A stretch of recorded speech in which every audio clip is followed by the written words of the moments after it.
Olá pessoal, sejam muito bem-vindos ao canal J Literato. Eu não vou falar aqui, gosto muito da participação de todes ou todix. Nada dessas porcarias, né? Nada disso. Eu quero começar esse vídeo dando dois recados a destinatários distintos, tá? O primeiro desses destinatários são vocês, líderes identitários, líderes de pautas identitárias. Né? Vocês são intelectualmente desonestos, vocês são empulhadores, vocês enganam. A arte de vocês é a arte do engodo de uma massa hipersensível. Este é o primeiro recado. Agora, o recado para o segundo destinatário, que é, portanto, por sua vez, a própria massa, ao próprio povo, as pessoas supostamente beneficiárias das artimanhas desses líderes identitários que foram os primeiros, ou que foi o primeiro destinatário. Vocês estão sendo enganados. Vocês estão sendo sordidamente manipulados em uma ideia absolutamente deformada e monstruosa, teratológica. Recados dados, vamos passar agora ao vídeo. Não, antes vou fazer um pedido a vocês, aquele pedido protocolar, mas não só protocolar, também um pedido essencial, que é o pedido de sua inscrição. Você que ainda não é inscrito no canal, eu peço que se inscreva. Peço que se inscreva porque a sua inscrição é uma condição sine qua non, para que possamos... só confirmando o microfone aqui. Para que possamos prosseguir aqui com nossos trabalhos, de transmitir a vocês as nossas impressões, interpretações, análises no campo da filosofia, no campo da literatura, no campo da política, no campo da sociologia, do direito, etc, etc, etc e tal. Essa é a nossa intenção, portanto peço a você que não é inscrito, peço encarecidamente que se inscreva, curta este vídeo, compartilhe com seus amigos, ativem também a sineta das notificações para que vocês não percam nada e fiquem sempre inteirados aqui de nossos conteúdos. Que modéstia à parte, são bons conteúdos, conteúdos sérios e sempre fundamentados. Gente, lideranças identitárias, tá? Eu venho tecendo várias críticas, críticas até ácidas e pesadas a este grupo social que se formou, que é o grupo das lideranças, tá? Das lideranças identitárias. Aquele grupo, aqueles grupos, não é? Que valem-se de causas que em essência são nobres para deformarem conceitos, não é? Para impingirem, para imporem ali, quer dizer, regramentos absolutamente deturpados, regramentos e ideias absolutamente canhestras. Né? Então a minha crítica a estes grupos identitários tem sido frequente e assim permanecerá. E assim permanecerá, porque isto é uma desonestidade intelectual e moral. Né? Veja, um dos tentáculos desses grupos identitários é exatamente a criação, a invencionice absurda da linguagem neutra ou do pronome neutro como o dirimir da questão discriminatória. Quer dizer, se utilizarmos o pronome neutro, a linguagem neutra, a tendência é que seja suprimida, né, toda a discriminação que os transexuais, aqueles que não se identificam com a sua condição, com a sua condição física, toda esta discriminação seria suprimida, né, com a implantação de uma falácia. É claro. Percebam que a linguagem neutra, pronome neutro, isso não é nem erro gramatical. Isso não pode ser chamado de erro gramatical, certo? Isso é uma teratologia, isso é uma monstruosidade, é uma coisa amorfa, é uma coisa que não há sentido. Portanto, até por isso é até difícil discorrer sobre, porque isso ser objeto de uma ponderação é muito difícil. Não há correlação alguma, não é? Com a drástica realidade que estas minorias vivem de serem discriminadas. Agora, essas pautas identitárias Qual que é o modus operandi? Percebam, elas são movidas a interesses próprios. Isso está nítido, está claro. Há interesses políticos, há interesses pessoais, há interesses profissionais, isto é óbvio. Né? Isto explica as barbaridades que estas lideranças identitárias acabam lançando na existência como se fosse um remédio universal para suprimir aquela causa que elas combatem. E veja, mais um ponto da desonestidade intelectual. Valer-se, obviamente, de causas que merecem nossa mais pura circunspecção, nossa atenção, que é exatamente a causa das discriminações, da homofobia, né, e todos os campos do racismo e tudo mais. Quer dizer, valem-se destas causas que em essência são nobres para deturpar, deformar, inventar, né, fazer toda uma manipulação política da coisa para angariarem proveitos próprios, porque só pode ser isso.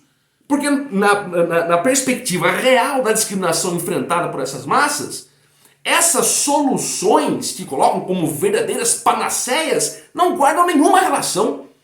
A estrutura gramatical da nossa língua portuguesa não possui nenhuma relação, né, com a supressão ou não da discriminação. Então percebam que eles pegam um negócio tão, mas tão... olha, o vernáculo até é insuficiente para qualificar isso. Mas um negócio tão canheço, tão esquisito, tão estranho. E isso acaba se tornando uma verdade, especialmente para aqueles que sofrem o preconceito. Sabe por quê? Porque esses que sofrem o preconceito são pessoas hipersensibilizadas. E são hipersensibilizadas com todos os motivos do mundo. São pessoas que sofrem preconceito. São pessoas que sofrem discriminações sórdidas. São pessoas que até perdem as suas vidas. Então como é que não vai ser hipersensibilizado? Claro que é hipersensibilizado. Né? Agora tem uma questão. A pessoa hipersensibilizada, ela fica vulnerável em todo o seu arcabouço psíquico-emocional. E, portanto, de uma facilidade transcendente de ser enganada.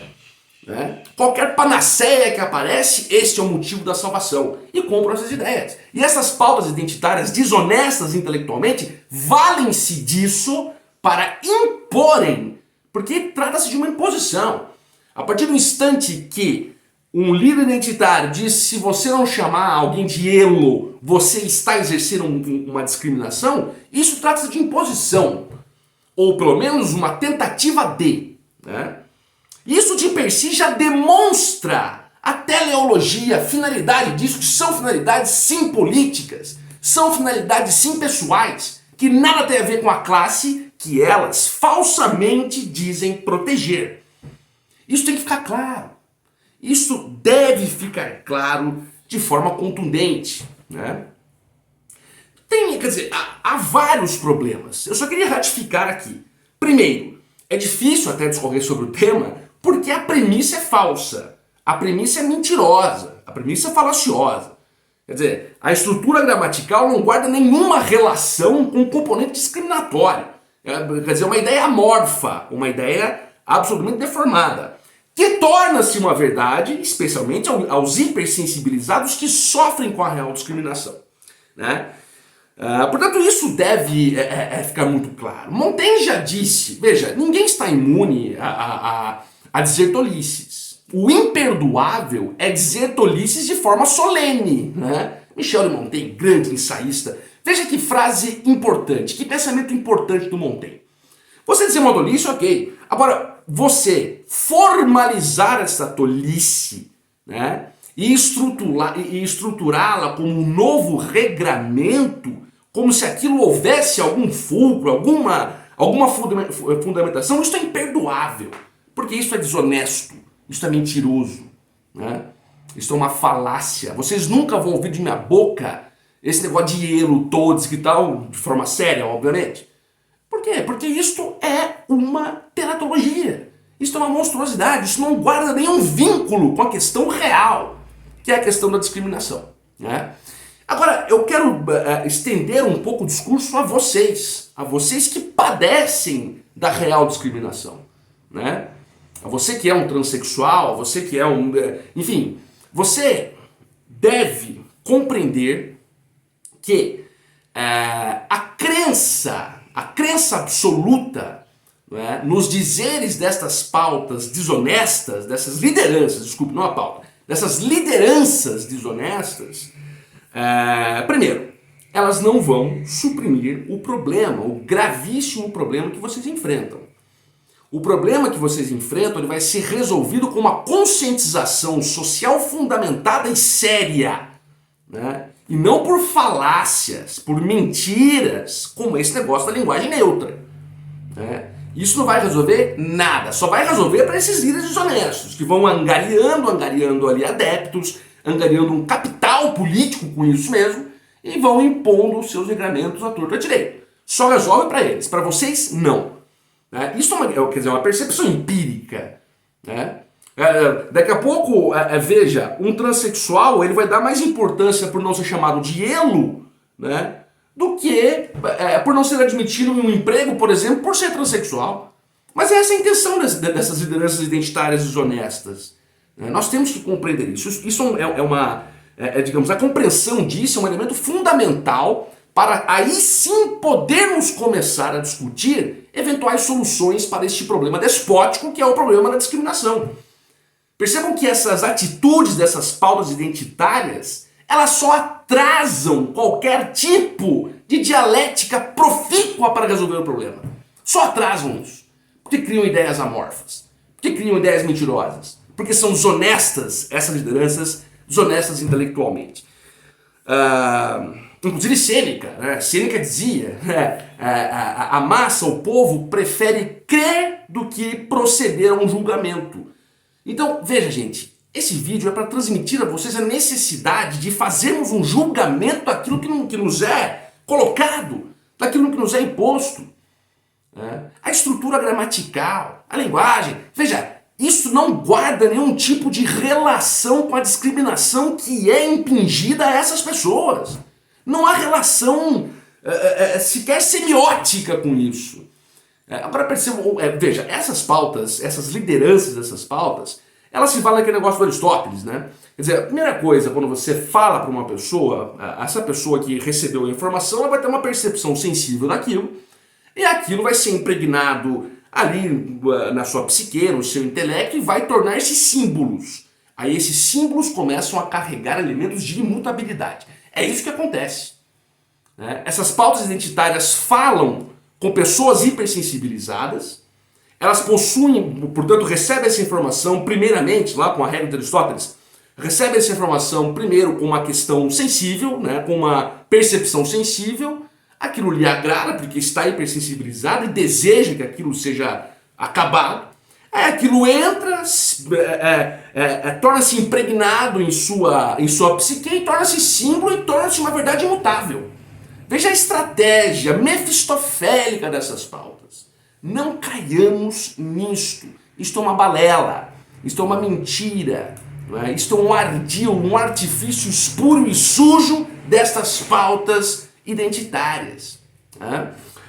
Eu tinha mais uma coisa. Sim, veja. Há muitos outros problemas nessa questão. Você fala, você vai incluir essa falsa inclusão, hein? Se você utilizar a linguagem neutra, você vai incluir uma determinada camada da sociedade. Mas é claro que você vai excluir outra também. Como é que o cego vai ler em braille ali com essa invencionice de pronome neutro, por exemplo? Você vai ter uma outra exclusão. Isso também é um ótimo argumento, já foi colocado inclusive por importantes gramáticos e eu estou de pleno acordo. Mas aqui a minha questão não é nem essa, né? Eu estou discutindo o próprio objeto da premissa, que o objeto é falso. Não há apontamentos filosóficos, históricos, sociológicos, antropológicos que pelo menos nos forneçam indícios de que há uma correlação. Não há uma correlação. Isso é mentira. É uma mentira que deve ser desmascarada, sob pena de um empobrecimento a cada dia mais incisivo e sob pena do atraso prazo para possíveis soluções para os crimes cometidos contra essas pessoas que são discriminadas. Vocês, líderes identitários, vocês não ajudam, mas são cônscios disso. Vocês sabem que isso não vai ajudar em nada. Vocês estão atrapalhando. Vocês estão, obviamente, atravancando um processo que poderia ser um processo nobre, que é o processo de resolver, essa situação em algum momento. Vocês atrapalham, atravancam isso de forma consciente em nome de seus desiderados pessoais. Isto é um crime moral, Isto é um crime moral, um crime intelectual, um crime existencial. Um dos piores crimes que existe. Gente, essas foram as colocações, tá? Agradeço a todos. Brincadeira, Agradeço a todos. Não caiamos nesta falácia. Espero que tenham gostado do conteúdo. Peço que se inscrevam, que compartilhem o vídeo, que acionem a sinetinha das notificações e até uma próxima. Muito obrigado.